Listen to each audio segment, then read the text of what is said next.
ऐसा कनेक्शन गांधी जी के साथ में बताऊं जिसमें हो सकता है कि ये वीडियो डिस्प्यूट में भी आ जाए और मेरे खिलाफ भी बातें होने लगे, लेकिन फिर भी मैं आपको एज अ टीचर जरूर बताने की कोशिश करूंगा, क्योंकि मैं एक जस्ट मीडियम हूँ। बुक में कोई बात लिखी हुई है तो मुझे बोलना है, और अब वो बात ऑफेंड करती है किसी को भी, किसी मीडिया चैनल को ऑफेंड करती है, पॉलिटिक्स में ये चीज़ कंट्रोवर्सी बन जाती है, तो बेसिकली एज अ टीचर और स्टूडेंट को यदि न्यूट्रल तरीके से बताना है तो I will not be having any fear.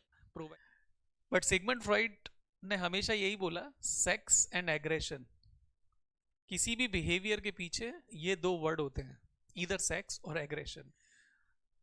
आप उस बच्चे की बात सोचो जिसको जंगल में छोड़ दिया गया हुआ हो, और द बेबी बॉय और baby girl has not been given exposure of any other human being but the animals. I am talking about feral child, जिसको हिंदी में मोगली भी कहते हैं कभी कभी। आपने वो सीरियल सुना होगा, जंगल जंगल बात चली है पता चला है, चड्डी पहन के फूल खिला है, फूल खिला है। Yes, I am How can a society be created in which a number of symptoms can be prevented? Because once they are there, the chance of curing them is only a relative one. And furthermore, as you know very well, today psychiatry and psychoanalysis are supposed.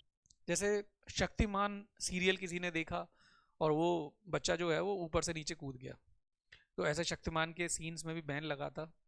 और जब शक्तिमान ने बोला Horlicks पीना है, दूध पीना है, तो बच्चों को लगा नहीं नहीं, शक्तिमान की तरह हमें भी पावरफुल होना है।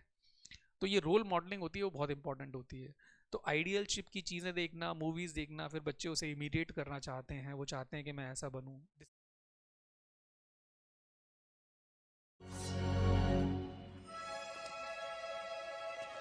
Elsa.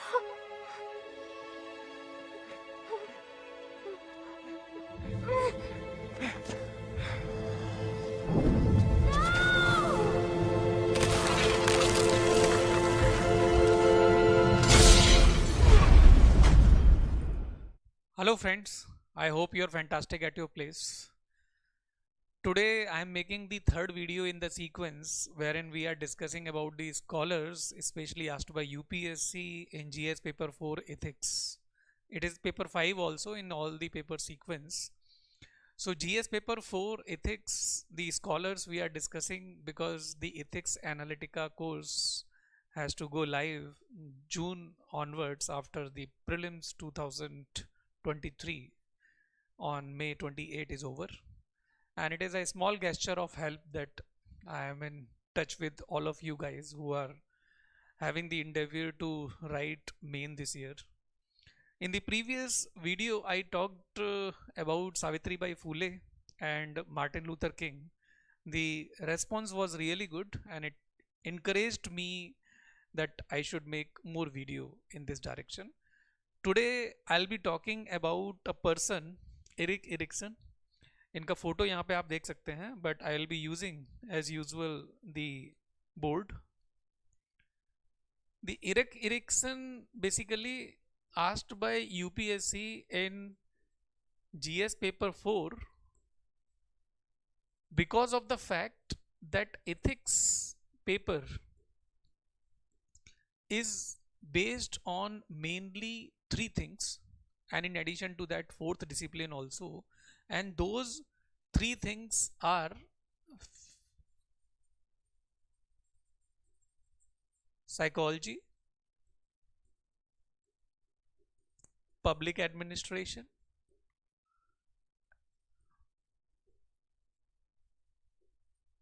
philosophy. In addition to this, socio plus political science also to an extent can be connected, but psychology and public administration around 70% portion. Other discipline may also claim that ये ethics के जो सारे के सारे questions आते हैं वो हमारे यहाँ से भी होते हैं. I'm not disputing it, but I am saying that जो बेसिकली कनेक्शंस हैं, वेस्टर्न साइकोलॉजिस्ट हैं, और जो कंटेंट यूज़ होता है, जहाँ तक नंबर आने की बात है जीएस पेपर 4 में एथिक्स में केस स्टडीज़ के अंदर में जस्टिफिकेशंस देने की बात है, तो पब्लिक एडमिनिस्ट्रेशन एंड साइकोलॉजी, ये बेसिकली मेन डिसिप्लिन बनते हैं एथिक्स के लिए. नाउ एरिक एरिक्सन अपने आप में एक बहुत प्रोमिनेंट साइको एनालिस्ट थे. बेसिकली साइकोलॉजी की बहुत सारी ब्रांच होती हैं जिसमें साइको एनालिस्ट, साइको एनालिसिस एक अलग से post Freudian school of thought है. एक सिगमंड फ्रॉइड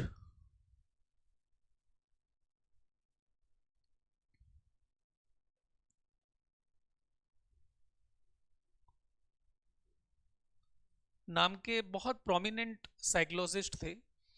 एंड जब साइकोलॉजी की बात आती है तो सिगमंड फ्रॉइड, और जब फिलोसफी की बात आती है तो चारवाक. इसके लोग बहुत ही ज़्यादा पैशनेट होते हैं कि इसको पढ़ा जाए कि इन्होंने जो बातें बोली क्यों बोली. अब चारवाक की तो बात हम कभी फिलोसफी में करेंगे, बट सिगमंड फ्रॉइड ने हमेशा यही बोला, सेक्स एंड एग्रेशन, किसी भी बिहेवियर के पीछे ये दो वर्ड होते हैं, ईदर सेक्स और एग्रेशन. बेसिकली ईगो डेवलपमेंट के पीछे ये सारी बातें छुपी हुई हैं कि सिगमंड फ्रॉइड क्या ओडिपस कॉम्प्लेक्स और इलेक्ट्रा कॉम्प्लेक्स कनेक्ट होते हैं जो लाइफ लॉन्ग किसी भी पर्सन को गाइड करते हैं उसके बिहेवियर को लेकर, और मदर एंड फादर का जो नरिशमेंट होता है कैसे कनेक्ट होता है, और यदि एब्सेंट हो जाए दोनों में से कोई तो क्या इम्पैक्ट होता है बिहेवियर के ऊपर. होता भी है, लेकिन इसके कई सारे एक्सपेरिमेंट्स भी हुए हैं. सिगमंड फ्रॉइड जब साइको एनालिस्ट हुआ करते थे तो उनके क्लिनिक के आगे लाइन लगा करती थी ट्रीटमेंट के लिए. सबसे ज़्यादा चैलेंज सिगमंड फ्रॉइड को उनकी बेटी ने दिया, Anna. Now Anna post Freudian school of thought से आती हैं, एंड एरिक एरिक्सन भी post Freudian school of thought से हैं. एना और एरिक एरिक्सन आपस में मिले थे, मतलब उनकी जब लाइफ चल रही थी तो कैसे कनेक्शन हुआ था, this I will let you know. But Erik Erikson की मैं यदि थोड़ी सी बात यहाँ पर लाइफ के बारे में कर लूँ और कुछ ऐसा कनेक्शन गांधी जी के साथ में बताऊँ जिसमें हो सकता है कि ये वीडियो डिस्प्यूट में भी आ जाए और मेरे खिलाफ भी बातें होने लगें, लेकिन फिर भी मैं आपको एज अ टीचर ज़रूर बताने की कोशिश करूँगा, क्योंकि मैं एक जस्ट मीडियम हूँ. बुक में कोई बात लिखी हुई है तो मुझे बोलना है, और अब वो बात ऑफेंड करती है किसी को भी, किसी मीडिया चैनल को ऑफेंड करती है, पॉलिटिक्स में ये चीज़ कंट्रोवर्सी बन जाती है, तो बेसिकली एज अ टीचर और स्टूडेंट को यदि न्यूट्रल तरीके से बताना है तो I will not be having any fear, provided I am having evidence too. Now Eric Erikson का जो जन्म है, एरिक एरिक्सन बेसिकली 1902 में पैदा हुए एंड 1994 में ख़त्म हो गए. बहुत अच्छी खासी 92 ईयर्स की इन्होंने लाइफ को लिव किया है. इस नाम में यदि आप देखोगे एरिक एरिक्सन, 2 बार ये नाम रिपीट होता है. सब लोगों की लाइफ में बहुत प्रॉब्लम होती है, एंड इस प्रोमिनेंट पर्सन की भी लाइफ में बहुत बड़ी प्रॉब्लम थी. The mother, Eric Erikson's mother Karla gave birth to this man. काफी लंबा कद, नीली आंखें. कार्ल, इनकी जो मदर थी, जब इन्होंने जन्म दिया इनको, then she was in relationship with a stock broker, and जो जेल में भी रहकर आया हुआ था, Solomon San.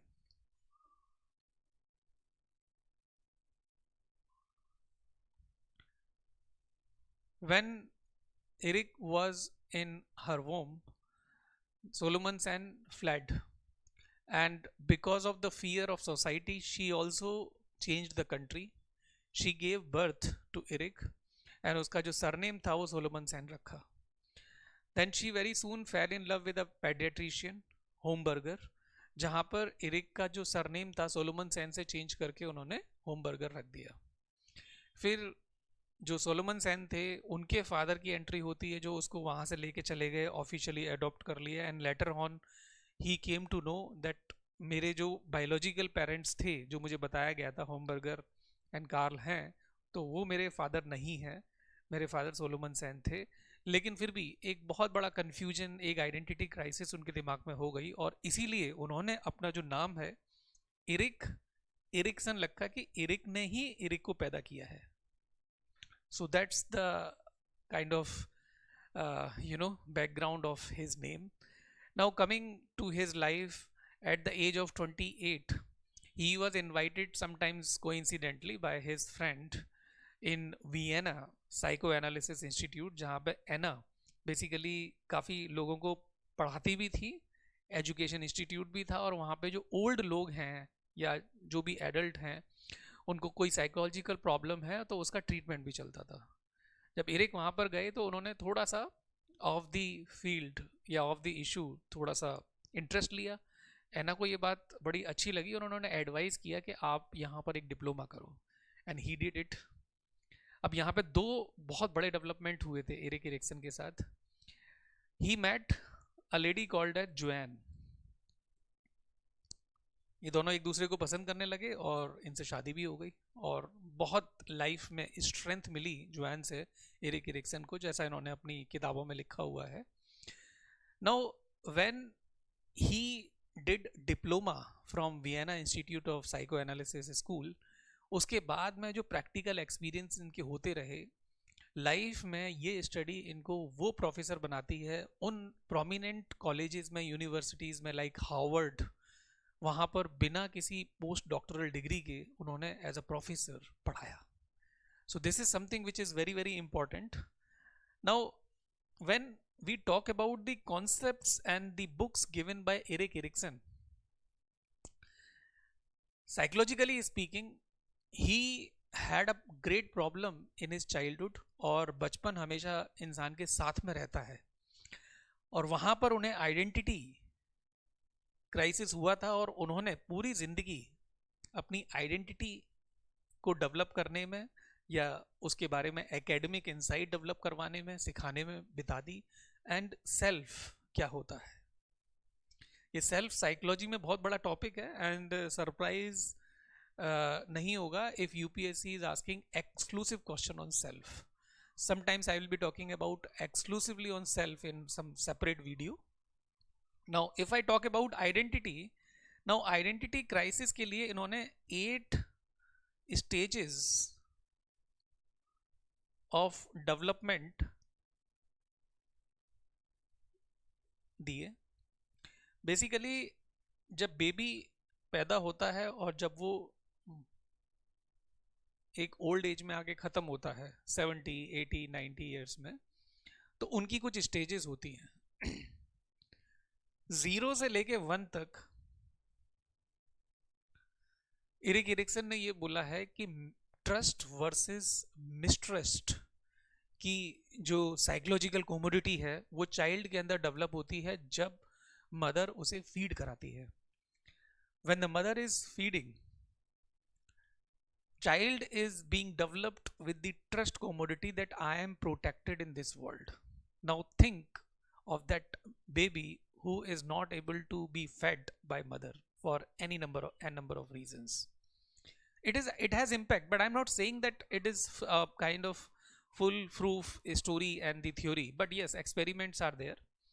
And Erik Erikson's was in support of the formula that behavior equal to heredity into environment, but he also said that social plus cultural factors are also there, and that is why the question in UPSC that has been asked, that it is very important to have interdependence we need for each other, and sooner we realize it, better it is for us. And explain, यदि हमें Eric Erikson के बारे में पता भी नहीं है तो भी हम लिख सकते हैं, बट अभी आगे आने टाइम पे यदि एथिक्स जीएस पेपर 4 में कोई क्वेश्चन आता है तो इट इज़ इम्पॉर्टेंट दैट आप एरिक एरिक्सन के जो कंट्रीब्यूशन है उनकी बात ज़रूर करें, क्योंकि ये एक स्टैंडर्ड सिलेबस का पार्ट बन जाता है. यूपीएससी ने पूछ लिया है.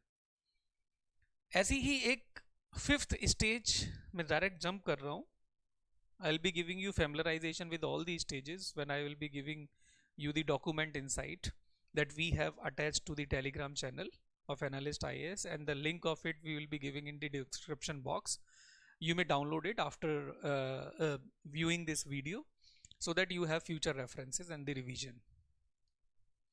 In the 5th stage, the identity versus confusion has been talked about, that who am I, what I am doing in this world, what will I be doing. जैसे बचपन में आप किसी भी बच्चे से पूछो आपको क्या बनना है, वो बोलेगा मुझे डॉक्टर बनना है. इंजीनियर बनना है, एस्ट्रोनॉट बनना है, पायलट बनना है। अच्छा, उससे ये पूछो कि टीचर बनना है, वो कहेगा नहीं नहीं नहीं, बिल्कुल नहीं बनना। हालांकि मुझे भी नहीं पता था, ना मेरे को कभी ऐसा सपना था, ना आपको भी कभी ऐसा आएगा कि फ्यूचर में ये भी करियर हो सकता है। But actually if my urge to have presentation, my eagerness, kind of my interest in this field is there, and if it is labeled as teaching, then yes, it is. So I have done many things. You might be doing many things in life, but कोई एक चीज ऐसी होती है जो kick देती है, satisfaction देती है, जिससे आपकी हेल्थ अच्छी होती है, आपके हार्मोनल साइकिल अच्छे रहते हैं, everything is good. So that's how it is. Now ये जो सारी की सारी कंफ्यूजन है और आइडेंटिटी आपको आ रही है कि मुझे करना क्या है लाइफ में, ये बेसिकली आपको 12th से लेकर 17 तक में थोड़ी बहुत बॉदर कर रही होती है. 17 के बाद तो बहुत ही ज़्यादा प्रोमिनेंट हो जाती है.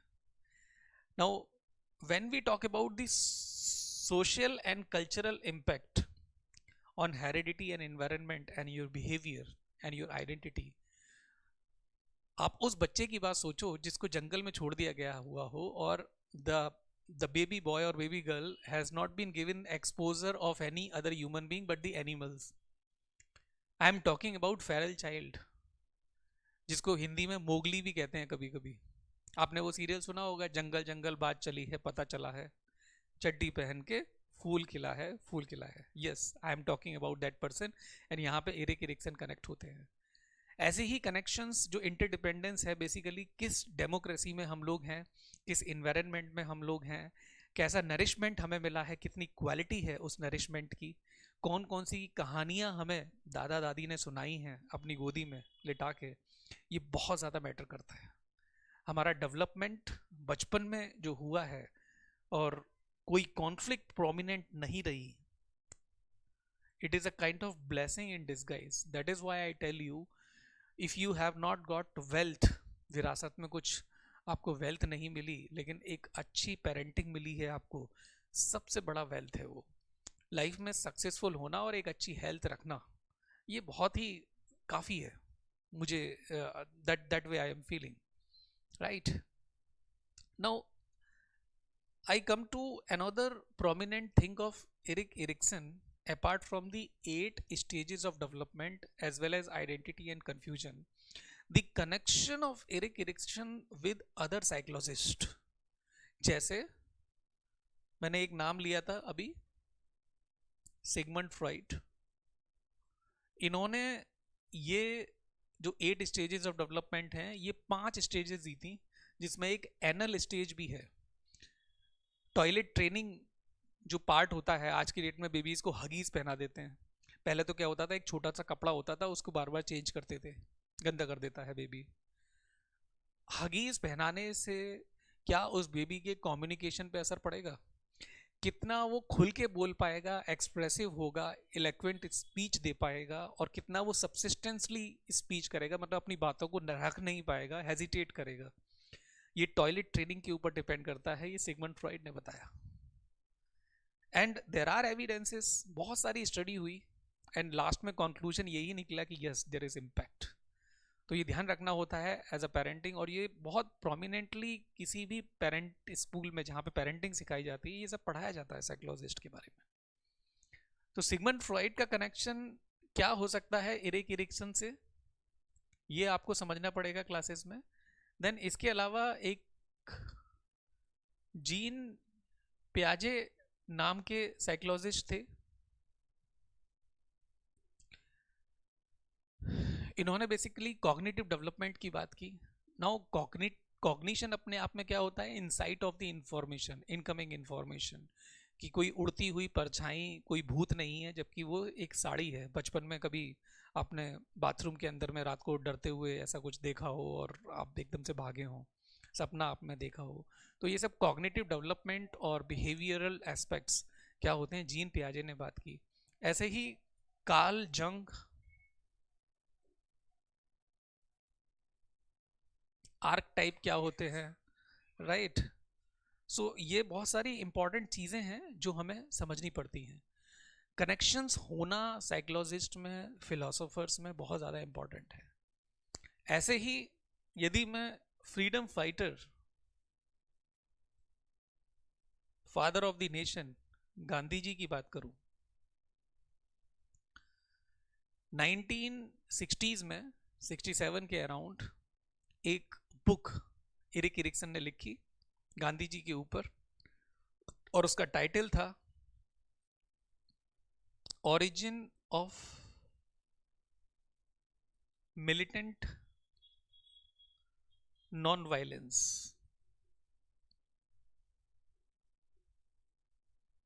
नाउ ये कंट्रोवर्सी में भी आ सकता है, लेकिन मेरे पास एविडेंस है पूरा, मैं इसका आपको कवर पेज भी दिखा दूंगा इस डॉक्यूमेंट के अंदर। Origin of militant non violence, that Gandhi ji का जो नॉन वायलेंस था वो भी अपने आप में एक मिलिटेंसी है, which is kind of offensive statement about this father of the nation, जिनको हम लोग बहुत आइडियल मानते हैं। उन्होंने ऐसी बात की, और की बहुत सारी कंट्रोवर्शियल बातें लिखी हुई हैं कि वो अपनी ज़िंदगी इस तरीके से क्यों जिए, ऐसे कपड़े क्यों पहनते थे, गांधी जी के बगल में 2 लेडीज़ ही क्यों होती थी, जेंट्स क्यों नहीं होते थे, गांधी जी ने भगत सिंह को क्यों नहीं बचाया जबकि राउंड टेबल कॉन्फ्रेंस में वो गए। उनकी बेसिकली इंटेंशन थी कि कहीं उनके कंट्रीब्यूशन वॉश ऑफ ना हो जाए इस हीरो से जिसका नाम भगत सिंह है। ऐसी कई सारी बातें हैं जो हमें इस बुक में देखने को मिलती हैं। यदि कभी आपके पास लेजर टाइम रहा तो इसे ज़रूर देखिएगा। ऐसी कई सारी बुक्स और थी। एक प्रोमिनेंट बुक जिसके अंदर कंट्रीब्यूशन आता है 9th स्टेज का, जो बेसिकली इनकी वाइफ ने 1989 के अराउंड में ऐड की, जब लगभग एरिक एरिक्सन 90 साल के होने वाले थे। 9th स्टेज बहुत इंपॉर्टेंट है मेंशन करना, और बहुत सारे लोगों को इस बारे में नहीं पता होता। तो 9th स्टेज के अंदर जब आप ओल्ड एज में पहुंचते हैं तो ट्रस्ट वर्सेस मिसट्रस्ट हो जाता है, मिसट्रस्ट वर्सेस ट्रस्ट। इसका मतलब यह है कि जब आप ओल्ड एज में अपना कॉन्फिडेंस लूज करने लगते हैं तो उस टाइम पर मिसट्रस्ट को ट्रस्ट में कन्वर्जन आपके बच्चे जो आपका ख्याल रख रहे होते हैं उससे आता है कि नहीं, आपके अनुभव की हमें बहुत ज़रूरत है, हम यंग हैं, हमारे पास एनर्जी है, हमारे पास रोबस्टनेस है, तो क्या हुआ, डायरेक्शन बताने वाला भी तो कोई होना चाहिए। तो ये जब एक ओल्ड पर्सन को पता लगता है तो उसे लगता है कि ओल्ड इज गोल्ड। तो हर स्टेज अपने आप में, जैसे 5th stage identity versus confusion है, तो वो कंफ्यूजन वर्सेस आइडेंटिटी में बदलना एक ओल्ड एज के लिए, तो वो ओल्ड एज होम में पॉसिबल नहीं है किसी भी बूढ़े इंसान के लिए। वो घर में ही पॉसिबल है, जहाँ पर आपके बच्चे जब होते हैं, तो बच्चे जब होते हैं तो उनको ख्याल रखने के लिए, कहानी सुनाने के लिए ओल्ड लोगों की बहुत ज़्यादा ज़रूरत होती है। तो ये एक मैसेज भी जाता है एरिक एरिक्सन के थ्रू कि ओल्ड एज में आप अपने जो पेरेंट्स हैं उनको डंप ना करें। इकोनॉमी में इसको कहते हैं ग्रांड डंपिंग। ये एक बहुत बड़ी सोशल इशू भी है जिसको आप लोग कभी डिस्कस करते हैं as a term. Life cycle completed in 1987 ये बुक थी जिसमें 9th स्टेज भी डेवलप की गई इनकी वाइफ के द्वारा। मैं लिख देता हूँ बुक का नाम, life cycle completed. Basically Eric Erikson के खत्म होने से पहले, वो 1994 में खत्म हुए थे, तो लगभग 6-7 ईयर्स पहले ये वाली बुक आ गई। So this is what is about Erik Erikson. यदि मैं इसको थोड़ा सा राउंड अप करना चाहूँ 2 मिनट में, तो मैंने जो अभी पुराने टाइम से जो बात की है वो ये है कि एरिक एरिक्सन एक प्रोमिनेंट साइकोलॉजिस्ट हैं, क्योंकि एथिक्स साइकोलॉजी से बेस होती है, इसीलिए ये साइकोलॉजिस्ट पूछे गए हैं। And Eric Erikson was given birth by mother Karl in 1902 and he lived for 92 years, died in 1994. And basically having the confusion for the surname that he had, he basically replaced every surname by Erickson, that Eric has given birth to Eric. So that's how it is. And because he was bothered so much for the identity issue, he coincidentally happened to have diploma in psychoanalysis and he studied identity crisis. And in that study he talked about 8 stages of development from zero till death, wherein he talked about identity versus confusion also in the fifth stage, and UPSC has asked the question from the fifth stage. Apart from this, he had also written a book on Gandhi, that Origin of Militant Non-Violence, which is a controversial book, and he was given Pulitzer Prize as well as National Booker Prize for this book, which is also a kind of important factor that a question may be there in the history also, world history. Then Erik Erikson's was belonging to post-Freudian school of thought. So there is a comparison between Sigmund Freud and Erik Erikson, that why Sigmund Freud came up with the 5 stages and why 8 stages were there in the Erik Erikson. So what is the dispute and where one should go? Then Carl Jung, then Bronfenbrenner, जो ecological impact की बात करते हैं behaviour के ऊपर, जैसे Mowgli बन जाता है, या हम लोग किसी दूसरे कंट्री में जाते हैं, या दूसरे कंट्री के लोग हमारे यहाँ आते हैं, या हम अफ्रीका में जाते हैं, या रेशियल डिस्क्रिमिनेशन कलर को देख के होता है, तो ऐसा क्यों होता है? देन जीन पियाजे, कॉग्निटिव डेवलपमेंट, की इंफॉर्मेशन का इंसाइट, परसेप्शन अलग अलग लोगों के दिमाग में अलग अलग क्यों होता है? पैसा मेरे लिए इंपॉर्टेंट नहीं है, लेकिन पैसे को आपने देखा तो आपको लगा नहीं मेरे पास तो होना चाहिए, किसी और थर्ड पर्सन ने देखा उसने तो छिना ही लिया, नहीं ये तो मेरे लिए बहुत ज़्यादा ज़रूरी है, जान भी दे दूंगा इसके ऊपर। तो सबके अपने अपने परसेप्शन होते हैं। ऐसे डिफरेंसेस क्यों हैं कि करप्शन में पैसा होना और उसके लिए चाहे अपनी जान भी देनी पड़े दे देंगे, तो ऐसे परसेप्शन को चेंज करने के लिए ऐसे साइकोलॉजिस्ट की बहुत ज़्यादा ज़रूरत है।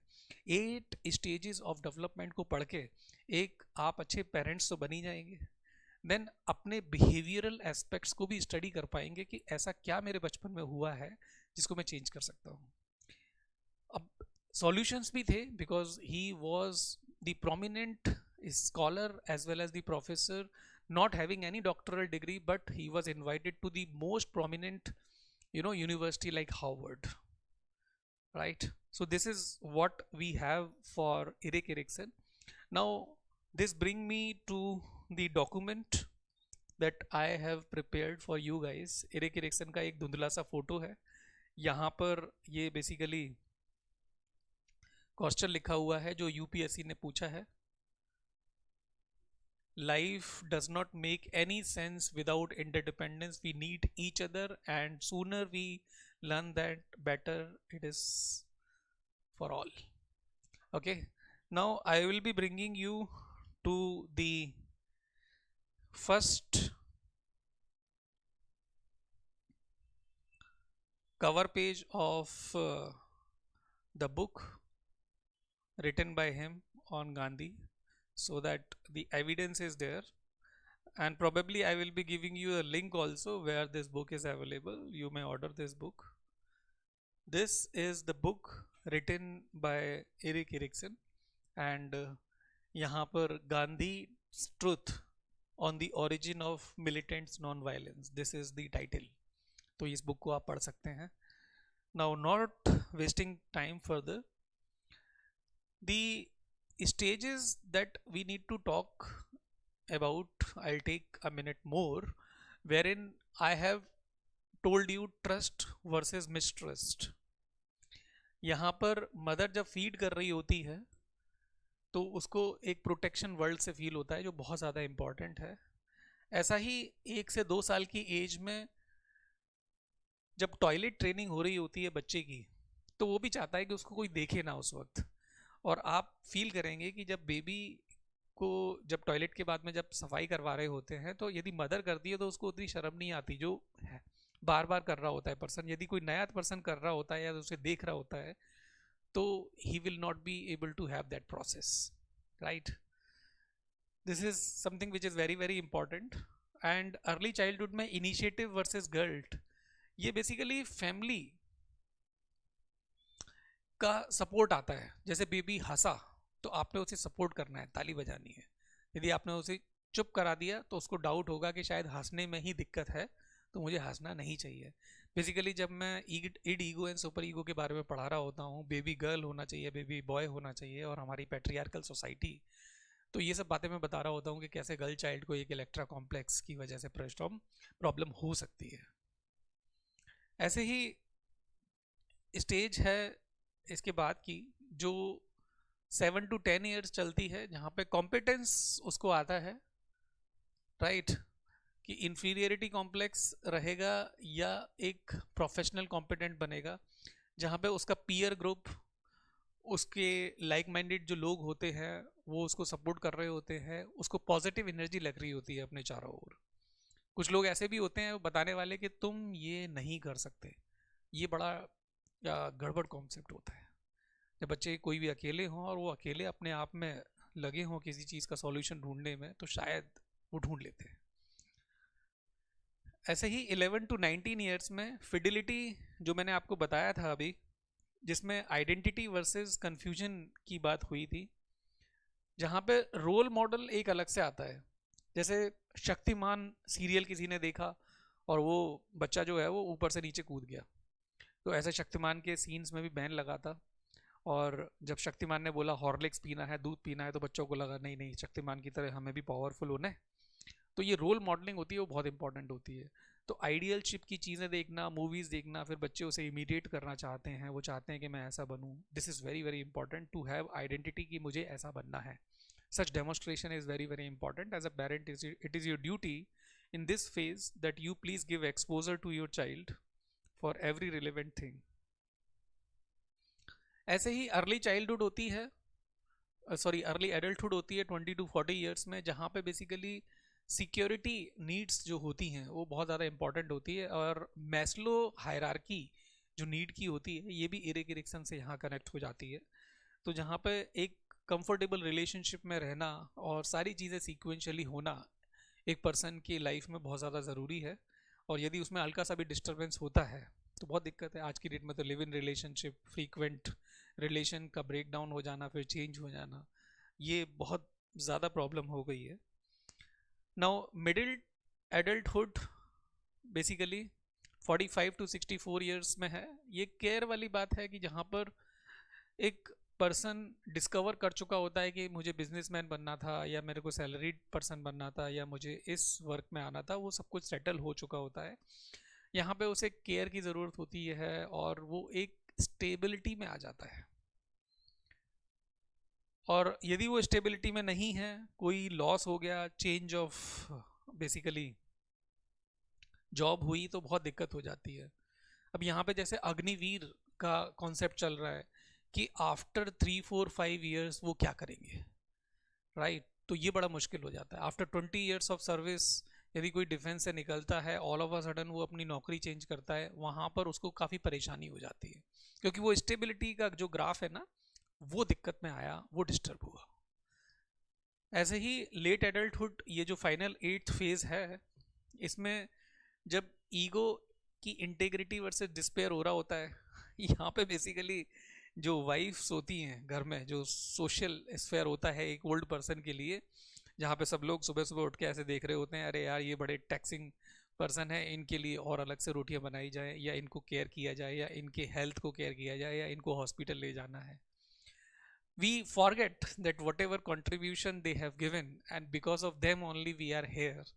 So this is something which is not good. We have to enjoy, right? Done, James. Boo. All right, gentlemen. Right this way. I hope you've learned a valuable lesson in scaring today. Read chapters. Boo.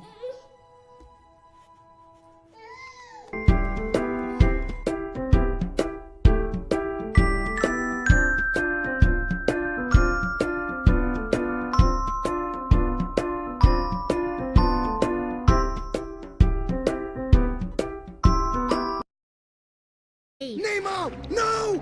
Dad? Ugh, you're about to swim into open water! No, I wasn't It's just a gonna good go thing I out was with here. Dad. If I hadn't shown up, I don't Sorry, know. he wasn't gonna go. Yeah, he was too afraid. No, I wasn't. This does not concern you, kids. And you're lucky I don't tell your parents you were out there. You know you can't swim well. I can swim fine, Dad, okay? No, it's not okay. You shouldn't be anywhere near here. Okay, I was right. You know what? We'll start school in a year or two. No, Dad! Just because you're scared of the ocean. Clearly you're not ready, and you're not coming back until you are. You think you can do these things, but you just can't, Nemo!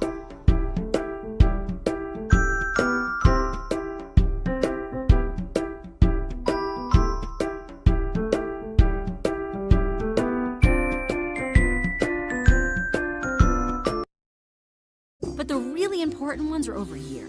I don't want to get too technical, but these are called core memories. Each one came from a super important time in Riley's life. Like when she first scored a goal. That was so amazing.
Without a master, they had no purpose.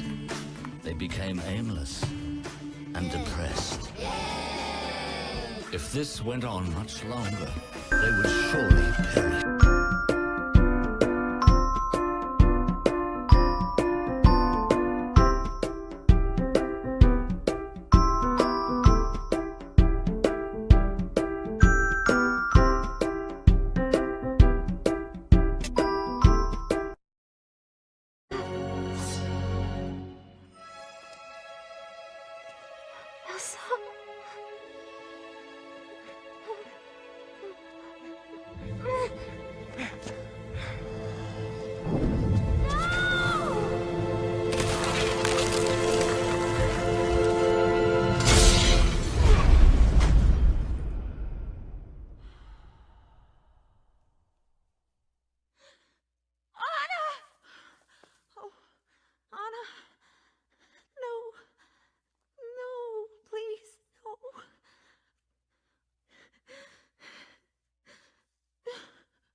Now, Woody, he's been my pal for as long as I can remember.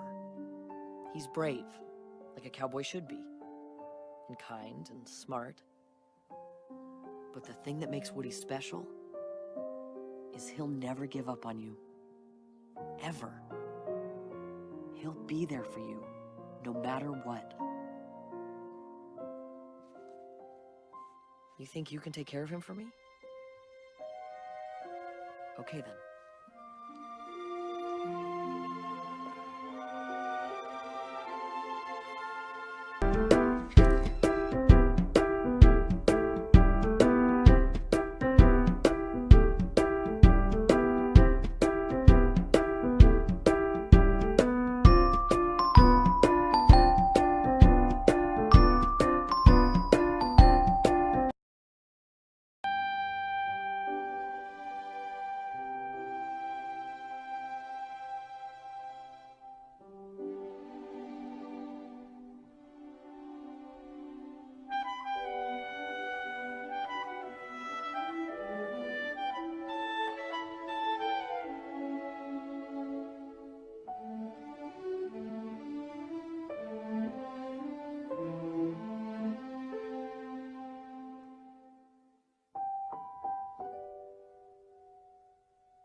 right?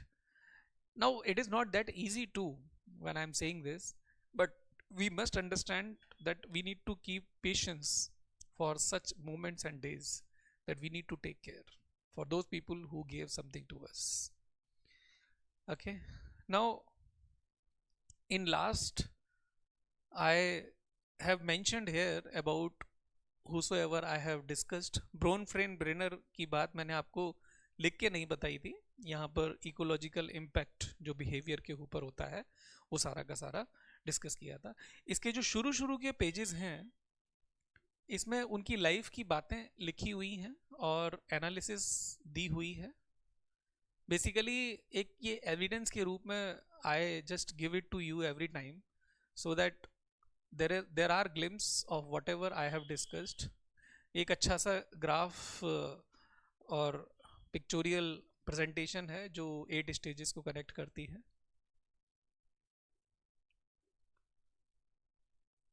इनकी life के बारे में background वगैरह पूरा सारा कुछ यहाँ पर मैंने मैनी सोर्सेज से एक जगह पर सेग्रीगेट करके सीक्वेंशियली अरेंज करके प्रेजेंट किया हुआ है.